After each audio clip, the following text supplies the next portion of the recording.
देखिए टॉपिक जो चल रहा है हमारा वो पढ़ रहे हैं सल्तनत काल।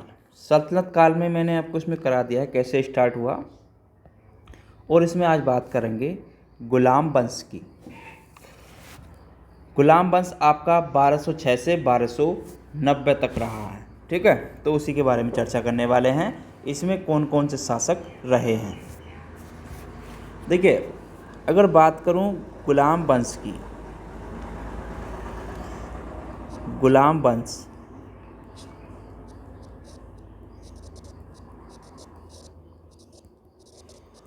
तो गुलाम वंश आपका 1206 से 1290 ईस्वी तक, ठीक है। 1206 से 1290 ईस्वी तक रहा गुलाम वंश। चलिए शुरुआत करते हैं गुलाम वंश के। तो इसमें बात आती है पहले कुतुबुद्दीन ऐबक की। कुतुबुद्दीन ऐबक,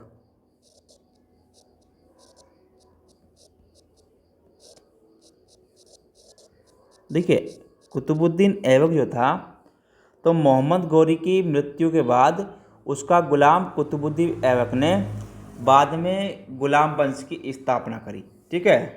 कुतुबुद्दीन ऐबक जो रहा 1206 से 1210 ईस्वी तक,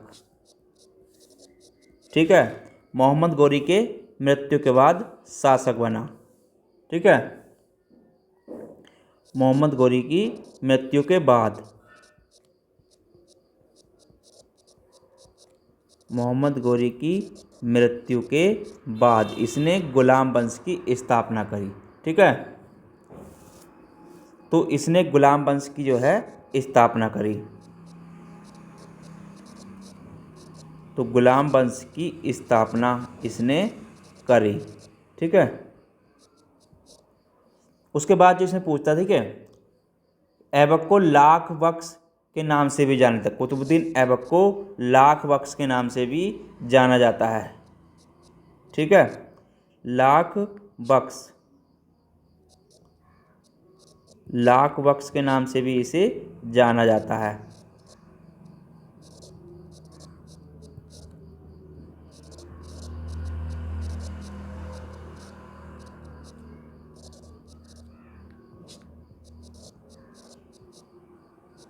ठीक है, लाख बख्श का मतलब क्या था? लाखों में दान करने वाला, ठीक है, लाखों में दान करने वाला। तो लाख बख्श का मतलब था लाखों में दान करने वाला। तो वो कौन था?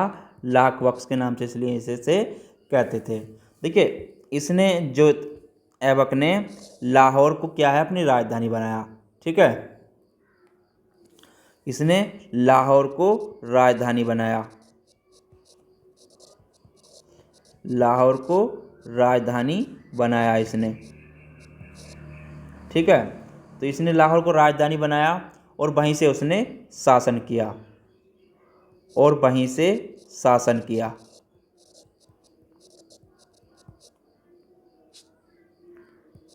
ठीक है। इसको राजधानी बनाया और वहीं से उसमें शासन किया। चलिए इसमें आगे बात करूं, देखिए ऐबक ने जो था अपना साम्राज्य विस्तार से अधिक ध्यान राज्य के सुदृढ़ीकरण पर दिया था। ऐबक ने इसने क्या किया? इसने अधिक ध्यान साम्राज्य विस्तार से अधिक ध्यान साम्राज्य विस्तार से अधिक ध्यान इसने अपने राज्य के शुद्धिकरण पर दिया था, ठीक है।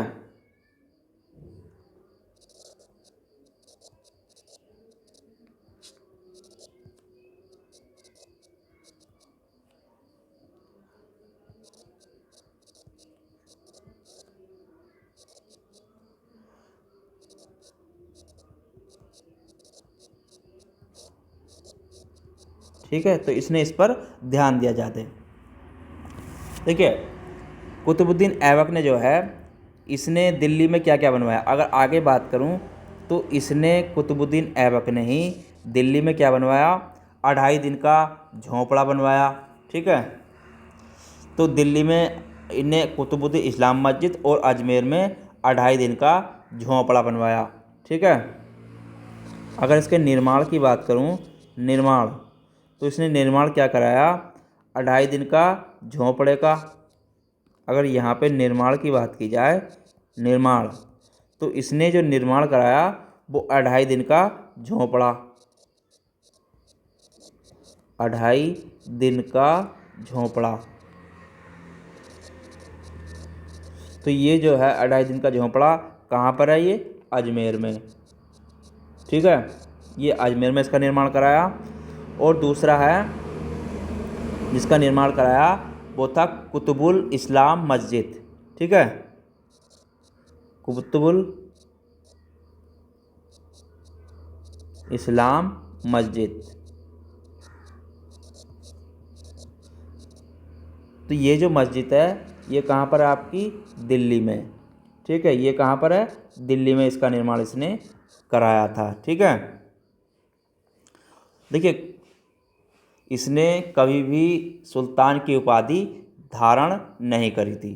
ठीक है, इसने, अगर इसकी उपाधि की बात करूं तो इसने यहाँ पर एक चीज़ नोट कर लें, इसने कभी भी सुल्तान की उपाधि धारण नहीं करी थी। ठीक है, इसने कभी भी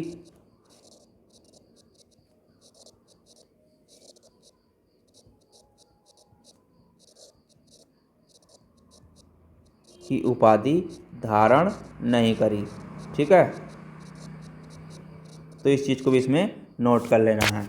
उसके बाद अगर इसमें बात करें, देखिए इसने केवल सिपलाकार और मलिक की पदवियों से ही अपने को संतुष्ट रखा। इसने क्या किया, इसने केवल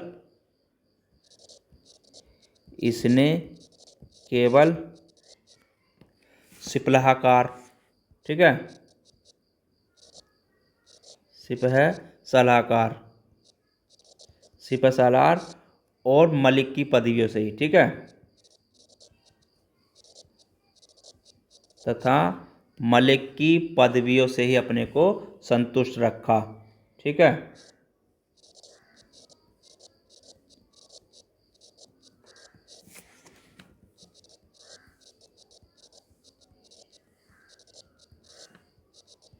तो इस चीज़ को इसमें नोट कर लेना है। ठीक है, आगे अगर बात करूं, देखिए इसने कुतुब मीनार का निर्माण ऐबक ने जो कराया था। अगर और निर्माण की बात करूं तो कुतुब मीनार का निर्माण, ठीक है, तो इसने, अगर निर्माण की ओर बात करूं, जो निर्माण कराया था कुतुबुद्दीन ने शेख ख्वाजा कुतुबुद्दीन बख्तियार काकी की स्मृति में जो कुतुब मीनार का निर्माण कराया था। ठीक है, कुतुब मीनार का निर्माण, कुतुब मीनार कहाँ पर है, आपकी दिल्ली में।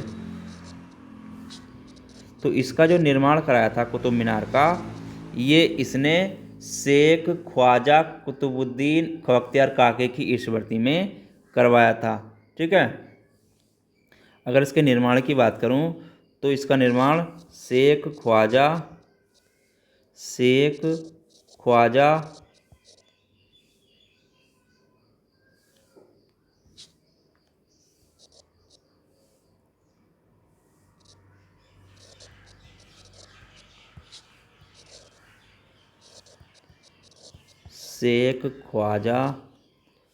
कुतुबुद्दीन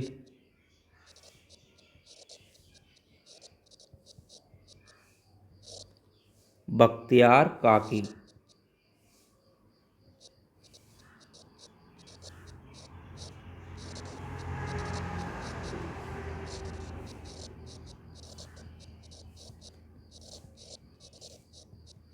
ठीक है, तो इसकी स्मृति में इसने निर्माण कराया था।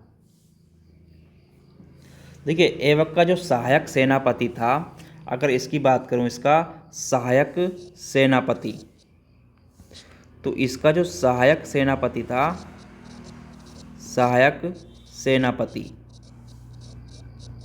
तो इसका सहायक सेनापति बख्तियार खिलजी था। ठीक है, कौन था, बख्तियार खिलजी इसका सहायक सेनापति था। तो बख्तियार खिलजी इसका सहायक सेनापति था। ठीक है। देखिए, कुतुबुद्दीन ऐबक की जो मृत्यु हुई थी, अब इसकी मृत्यु की अगर बात करूं, मृत्यु, तो इसकी मृत्यु 1210 में, 1210 में कहाँ पर हुई? लाहौर में। ठीक है, 1210 में लाहौर में हुई, चौगान खेलते समय। ठीक है, लाहौर में चौगान खेलते समय, जिसे बोलते हैं पोलो। ठीक है, तो इसकी खेलते समय इसकी मृत्यु हुई थी। ठीक है, 1210 में लाहौर में इसकी मृत्यु हुई। देखिए, सल्तनत काल की राजकीय भाषा की अगर बात करूं, सल्तनत काल की राजकीय भाषा, सल्तनत काल की राजकीय भाषा, तो राजकीय भाषा जो थी वो फारसी थी। ठीक है, क्या थी? फारसी। तो सल्तनत काल की राजकीय भाषा फारसी थी। उसके बाद उसका पुत्र आराम शाह 8 महीने तक शासक रहा। ऐबक की मृत्यु के बाद उसका पुत्र, ठीक है, कौन था? आराम शाह। अगर इसके पुत्र की बात करूं तो पुत्र था आराम शाह। आराम शाह ये है 8 महीने तक शासक रहा। ठीक है,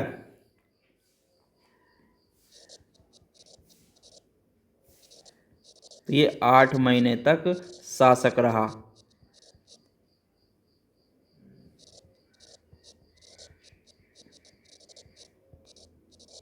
ठीक है, तो ये शासक रहा। उसके बाद इसमें आता है इल्तुतमिश। ऐबक की मृत्यु के बाद जो दिल्ली की गद्दी पर बैठा, जो दिल्ली का सल्तनत का वास्तु संस्थापक माना जाता है, वो इल्तुतमिश को माना जाता है। ठीक है, उसके बाद कौन आता है आपका? इल्तुतमिश। इल्तुतमिश, इल्तुतमिश जो रहा है 1211 से 1236 ईस्वी तक, 1211 ईस्वी से 1236 ईस्वी तक। देखिए, इल्तुतमिश शासक बना 1211 में। ये जो शासक बना, तो दिल्ली सल्तनत का वास्तविक संस्थापक इसे ही माना जाता है। ठीक है, दिल्ली सल्तनत का वास्तविक संस्थापक।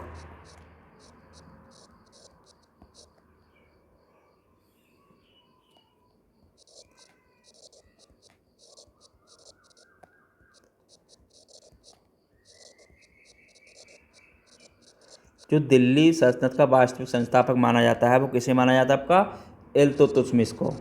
ठीक है, इल्तुतमिश को ही इसका संस्थापक, वास्तविक संस्थापक माना जाता है। देखिए, ये शासक जो बना 1211 ईस्वी में शासक बना। ठीक है, 1211 ईस्वी में शासक बना। ठीक है, उसके बाद 1229 ईस्वी में, 1229 ईस्वी में इल्तुतमिश के शासन की पुष्टि खलीफा ने उसके सभी क्षेत्रों में कर दी थी। ठीक है,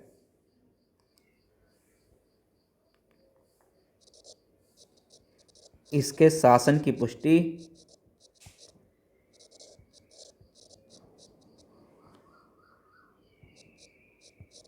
पुष्टि खलीफा ने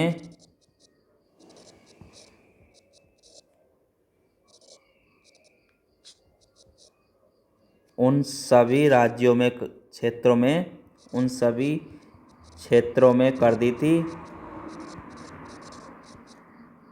जो उसने विजित किए थे। ठीक है,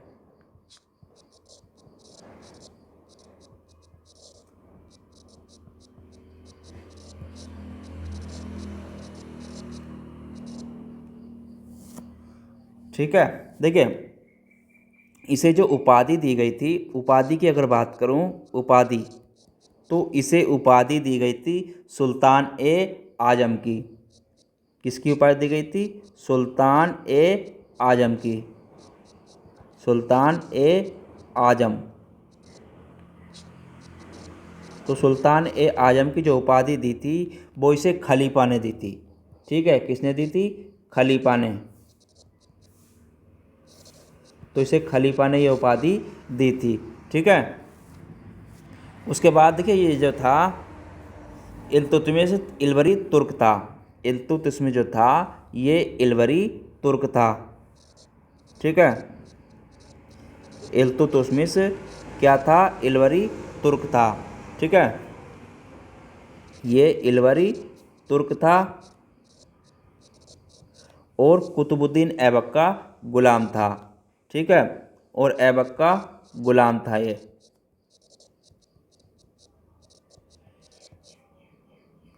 ठीक है, इलवरी तुर्क था और ऐबक का गुलाम। उसके बाद इसमें बात करूँ, देखिए सुल्तान बनने से पहले इल्तुतमिश जो था बदायूं के सूबेदार के पद पर था। ठीक है, सुल्तान बनने से पहले तो इल्तुतमिश जो था सुल्तान बनने से पहले, सुल्तान बनने से पहले ये काय पर था? बदायूं के सूबेदार के पद पर था। ठीक है,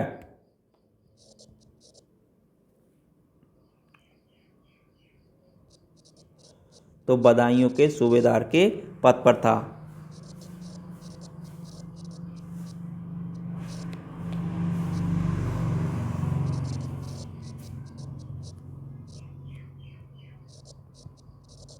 ठीक है, तो इस चीज़ को भी इसमें नोट कर लेना है।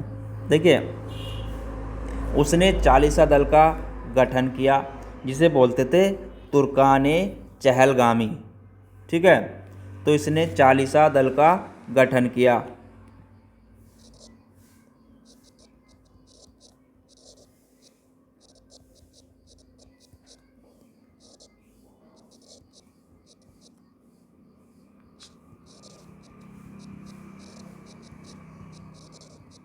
ठीक है, तो इसने इसका गठन किया जिसे बोलते थे तुर्कान चहलगामी। ठीक है, इसे क्या बोलते थे?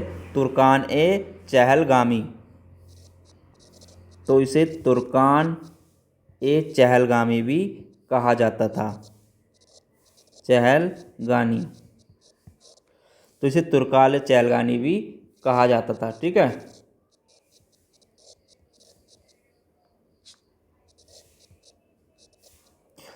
ये क्या था? 40 जो चालीसा दल था ये, अगर इसकी बात करूं चालीसा दल, तो 40 विश्वासी गुलाम सरदारों का गुट था। ठीक है, चालीसा दल जो था विश्वासी गुलाम सरदारों का गुट था। ठीक है, तो चालीसा दल विश्वासी गुलाम सरदारों का गुट था।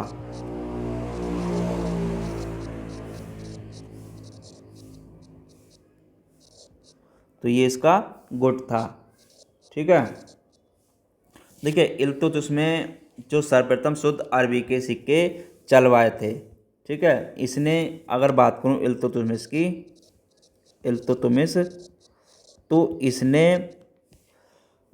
सर्वप्रथम शुद्ध अरबी सिक्के चलवाए। ठीक है, सर्वप्रथम शुद्ध अरबी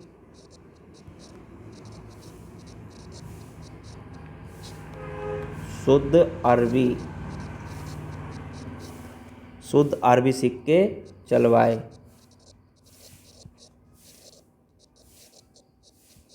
ठीक है, उसने देखिए और इसने क्या किया, इसने 2 महत्वपूर्ण सिक्के चांदी का टका और तांबे का जितल भी प्रारंभ किया था। ठीक है, इसने 2 महत्वपूर्ण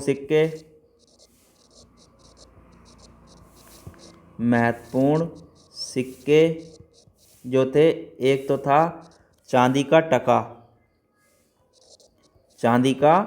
टका और तांबे का जीतल।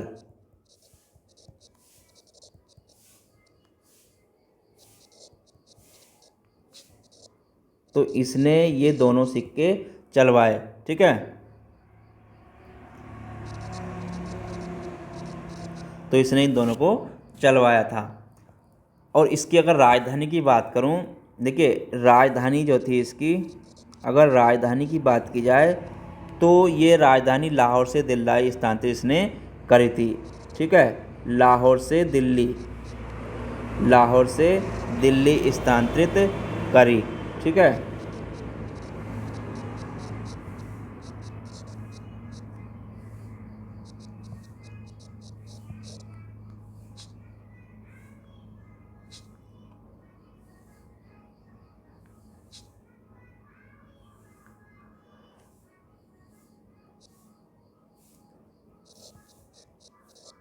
तो लाहौर से दिल्ली इसने स्थानांतरित अपनी राजधानी करी थी।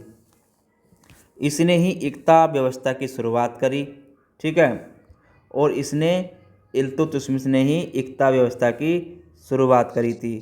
ठीक है, इल्तुतमिश ने ही एकता प्रथा की शुरुआत करी थी। ठीक है,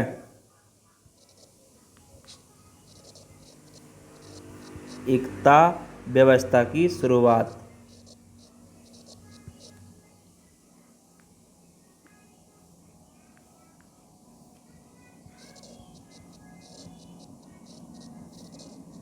तो इसने ही एकता व्यवस्था की शुरुआत करी थी। देखिए इसने जो निर्माण कराया था, अगर निर्माण की बात करूं, निर्माण, तो इसने जो अजमेर में है मोइनुद्दीन चिश्ती की दरगाह, तो मोइनुद्दीन चिश्ती की दरगाह और अजमेर की मस्जिद का निर्माण इसने ही करवाया था। ठीक है, मोइनुद्दीन चिश्ती की दरगाह, मोइनुद्दीन चिश्ती की दरगाह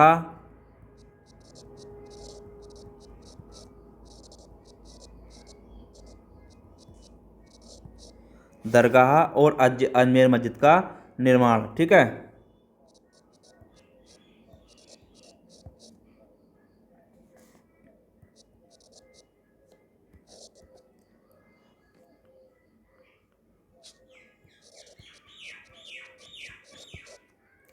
तो इसने इनका निर्माण कराया था। ठीक है, मोइनुद्दीन चिश्ती की दरगाह और अजमेर मस्जिद का निर्माण इसने ही कराया था, और कुतुब मीनार का निर्माण भी इसने ही पूरा करवाया था। ठीक है, और इसने कुतुब मीनार का निर्माण पूरा कराया। ठीक है, कुतुब मीनार का निर्माण पूरा कराया।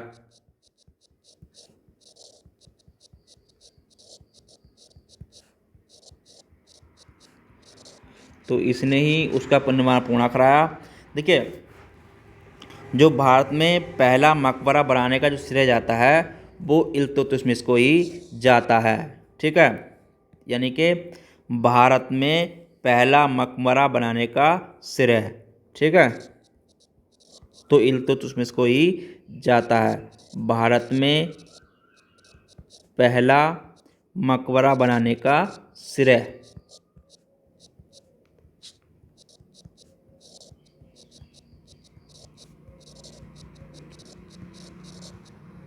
ठीक है,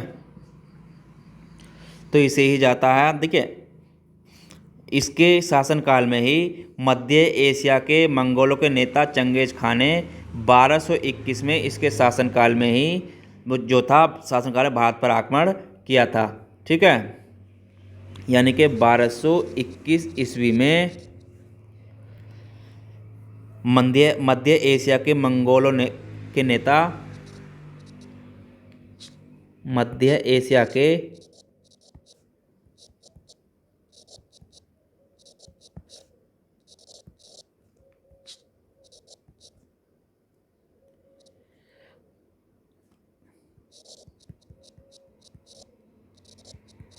मंगोलों के नेता तो कौन थे? वो था चंगेज खां।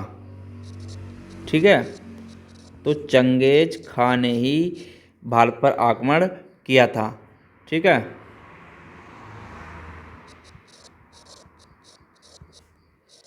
भारत पर आक्रमण किया। ठीक है, तो इसके शासनकाल में ही चंगेज खान ने भारत पर आक्रमण किया था। ठीक है, और इल्तुतमिश ने ही अगर बात करूं इल्तुतमिश ने ही इल्तुतमिश ने भारत को मंगोलों के प्रथम आक्रमण से बचाया था। ठीक है,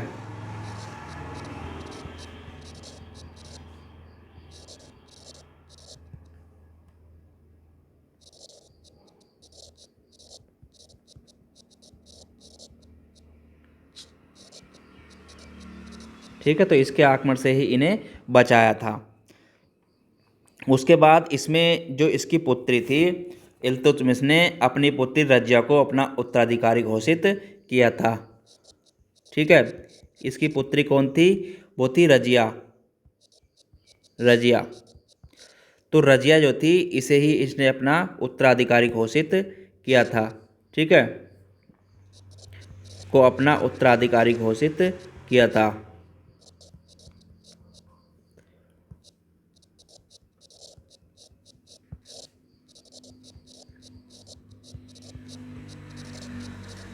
ठीक है, इसके घोषित किया। इसकी जो मृत्यु हुई, अगर मृत्यु की बात करूं तो इसकी मृत्यु 1236 ईस्वी में हुई।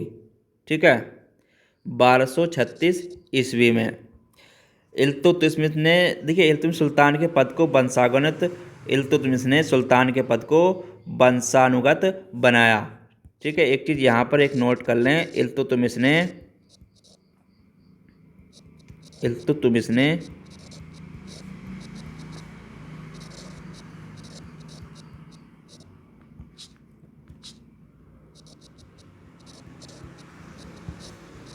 सुल्तान के पद को वंशानुगत बनाया। ठीक है,